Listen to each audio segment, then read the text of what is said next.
अस्सलाम वालेकुम, मैं हूं इश्तियाक गोंदल। आप मेरा यूट्यूब और फेसबुक चैनल देख रहे हैं, देखने का बहुत शुक्रिया। मैं अभी थोड़ी देर पहले ही आईएसपीआर से वापस घर पहुंचा हूं और आज DG ISPR major general Ahmad Sharif Chaudhry ने बड़ी अहम प्रेस कॉन्फ्रेंस की है। मैंने तहरीक इंसाफ और पीडीएम के हवाले से एक सवाल भी पूछा, उसका जवाब नहीं मिला। वो सवाल क्या था आपके सामने रखूंगा, उसके ऊपर डीजी आईएसपीआर ने जो कहा वो भी आपके सामने रखूंगा, फिर आपको अंदाजा हो जाएगा कि उस सवाल का जवाब क्यों नहीं मिला। लेकिन बहरहाल आज प्रेस कॉन्फ्रेंस से पहले और प्रेस कॉन्फ्रेंस के दौरान और प्रेस कॉन्फ्रेंस के बाद आईएसपीआर के अंदर काफ़ी सारी चीज़ें जो हैं वो तब्दील सी नज़र आई और जो दीगर मेरे साथी दोस्त हैं उनके साथ हमने ये डिस्कस भी किया और उसके हवाले से क्या क्या तब्दीलियां थी, कुछ चीज़ें आपके साथ शेयर करूंगा, कुछ नहीं करूंगा।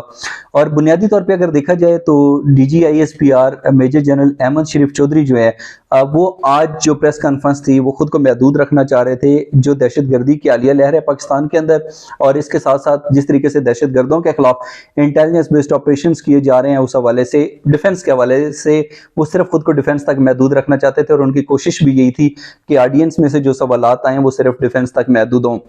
और बहरहाल एक लिहाज से ये ठीक भी है। उसकी बुनियादी तौर पर वजह यह है कि अगर हम सबका डीजी आईएसपीआर की बात करें, हम लेफ्टिनेंट जनरल आसिफ गफूर की बात करें या हम लेफ्टिनेंट जनरल बाबर इफ्तिखार की बात करें जो उस वक्त डीजी आईएसपीआर थे, तो वो ये होता था कि डिफेंस के ऊपर अगर बहुत सारी कोई कामयाबियां भी मिली हैं, कोई बहुत कामयाब ऑपरेशंस भी मिले हैं, उनके हवाले से जब वो बात करते थे और जो सामने साफी बैठे होते थे वो जब सवाल करते थे सियासत के हवाले से, तो फिर ये होता था कि वो जो कामयाबियां थी, वो जो ऑपरेशन थे, वो बातें नजरअंदाज हो जाती थी और जो सियासत के ऊपर बात होती थी वो तमाम तर चैनल्स की हेडलाइन बन जाती थी। तो आज डीजीआईएसपीआर ने कोशिश की कि सिर्फ और सिर्फ डिफेंस के हवाले तक जो है वो सवालात को और इस प्रेस कॉन्फ्रेंस को महदूद रखा जाए और उन्होंने इस हवाले से भी बताया कि बी के रोजाने की बुनियाद के ऊपर 70 इंटेलिजेंस बेस्ड ऑपरेशंस होते हैं, यानी कि खुफिया इतलात पर मबनी ऑपरेशंस होते हैं जो कि पाक फौज करती है, सिक्योरिटी फोर्सेस, दीगर लॉ इन्फोर्समेंट एजेंसीज, पुलिस और बाकी सारे लोग मिलकर कर रहे होते हैं। तो यकीनी तौर के ऊपर जहाँ पे 70 ऑपरेशन रोजाना के हो रहे हैं, उस चीज़ को मद्देनजर रखते हुए अंदाजा लगाया जा सकता है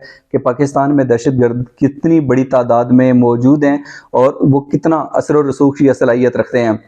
बहरहाल जहाँ तक मेरे सवाल की बात है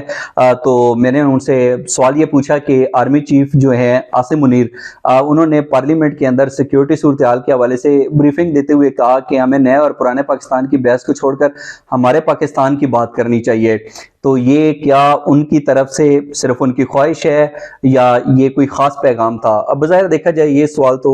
यकीनन जो है वो डिफेंस तक महदूद था और इसके ऊपर सोशल मीडिया के ऊपर काफ़ी बात भी हो रही है। कुछ लोग कह रहे थे कि ये army chief general Asim Munir ने अपनी पोजीशन ले ली है, कुछ लोग कह रहे थे कि पैगाम है, कुछ लोगों का ख्याल था कि ये सिर्फ ख्वाहिश है। बहरहाल जो दूसरा सवाल था वो एक हकीकत थी और मैं चाहता था कि उसका जवाब मिले, क्योंकि मुझे लगता था कि उस हवाले से अवाम के अंदर बहुत सारी कन्फ्यूजन है और लोग उसका सवाल का जो है वो जवाब ढूंढना चाह रहे हैं। अब बज़ाहिर तो साबिक आर्मी चीफ भी कहते रहे कि मिलिट्री एस्टेब्लिशमेंट का किरदार तो होता है, जो भी पाकिस्तान की अंदरूनी सूरत हाल होती है और अभी फौज कह रही है कि हम बिल्कुल गैर जानबदार हैं। लेकिन बहरहाल सवाल ये था कि पाकिस्तान की मौजूदा सूरत हाल के पेश नज़र ये साफ नज़र आ रहा है कि तहरीक इंसाफ और पीडीएम आपस में बातचीत करने को तैयार नहीं है। तो क्या मुल्क के वसी तर मुफाद में जो मिलिट्री एस्टेब्लिशमेंट है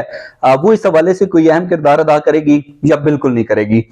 लेकिन इसके ऊपर डीजीआईएसपीआर ने इस सवाल का जवाब तो नहीं दिया। बहरहाल उन्होंने क्या कहा, जरा ये एक सवाल और जवाब सुन लें, फिर बाकी बात करते हैं। अस्सलाम सर, इश्तियाक गोंदल रोज न्यूज से पूछना ये चाहता हूं कि आर्मी चीफ ने पार्लियामेंट में सिक्योरिटी के हवाले से ब्रीफिंग देते हुए कहा कि हमें नए और पुराने पाकिस्तान की बहस को छोड़कर हमारे पाकिस्तान की बात करनी चाहिए। तो ये आर्मी चीफ की तरफ से कोई पैगाम था, उनकी ख्वाहिश है, इस हवाले से बताइएगा। और दूसरा सर, इस वक्त हमें नजर आ रहा है कि पाकिस्तान में सियासी अदम इस्तेहकाम अरूज पर है, तहरीक इंसाफ और पीडीएम आपस में बात करने के लिए तैयार नहीं है। तो मुल्क के वसी तर मुफाद में इस सिलसिले में सिक्योरिटी फोर्सेज, अस्करी एस्टेब्लिशमेंट कोई किरदार अदा करेगी या बिल्कुल नहीं? देखिए, ये जो ब्रीफिंग थी नेशनल असेंबली में, ये तो ऑन इन कैमरा ब्रीफिंग थी।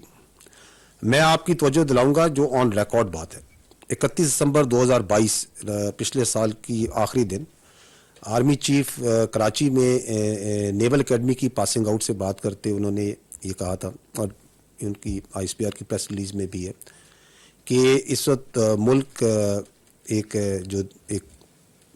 जो दुश्वार गुजार जो चैलेंजेस जिनका दरपेश है इस मुल्क को,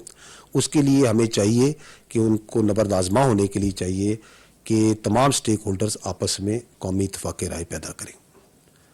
I think that is on record and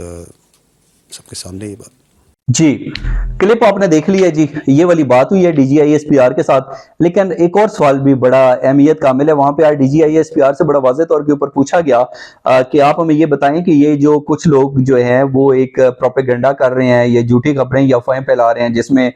major Adil राजा के हवाले से बात की जाए, वजाद सईद खान का जिक्र आया, हैदर मेहंदी साहब का जो है वो जिक्र आया, तो इसके हवाले से क्या आप बिल्कुल खामोश रहेंगे, आप कोई एक्शन नहीं लेंगे? तो इसके ऊपर DGISPR ने बड़ा वाज़ेह तौर के ऊपर ये कहा कि अगर कोई किसी जज के खिलाफ बात करता है तो उसके ऊपर तो इज्जत का जो है वो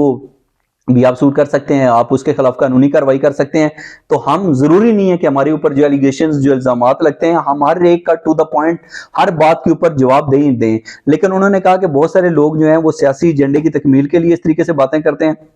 बहुत सारे लोग जो है बैरूनी एजेंसियों के कहने के ऊपर इस तरीके से बातें कर रहे हैं। और साथ साथ उन्होंने ये भी कहा इसके साथ साथ कि जो है इसके साथ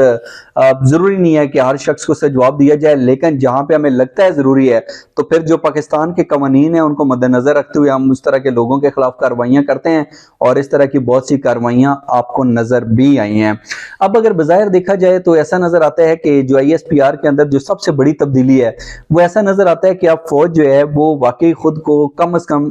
DGISPR की अगर हम प्रेस कॉन्फ्रेंस की बात करें तो वो खुद को जो है वो सिर्फ और सिर्फ डिफेंस तक महदूद रखना चाहती है। वो नहीं चाहते कि DGISPR सियासत के हवाले से कोई बयान दे और वो तमाम तर चैनल्स की हेडलाइंस बन जाए। तो आज DGISPR के जो अल्फाज का चुनाव था, जो उनका कंटेंट था, जो उन्होंने मालूमात मीडिया के नुमाइंदों के साथ शेयर की, वो सिर्फ और सिर्फ जो है वो डिफेंस तक महदूद थी। और इसके साथ अगर देखा जाए तो बहरहाल प्रेस कॉन्फ्रेंस के बाद भी हम देखते हैं कि बहुत सारे सवालात जो हैं वो अधूरे थे। बज़ाहिर अगर देखा जाए तो जैसे हम 5th जनरेशन वारफेयर के हवाले से बात करते हैं तो उसमें कहा जाता है जिन्होंने 5th जनरेशन वारफेयर को ख़त्म करना था वो उसका अलाकार बनते जा रहे हैं। बहुत सारे सवालात थे, लेकिन शायद माहौल इस तरह का था कि साफ़ी जो है वो महदूद थे सिर्फ और सिर्फ डिफेंस के हवाले से बात करने के लिए, जिसके हवाले से ऑफ द रिकॉर्ड बाद में बहुत सारी बातें हुई, लेकिन वहां पे कोई इस तरीके से सवाल नहीं पूछा गया, जिसकी वजह से आज आपको वो टीवी चैनल्स के ऊपर जो है वो मिर्च मसाला नजर नहीं आ रहा। इस वीडियो क्लिप के बारे में आप क्या कहते हैं? अपना कीमती फीडबैक जरूर दीजिएगा। अपना बहुत सा ख्याल रखिए। अल्लाह हाफिज़।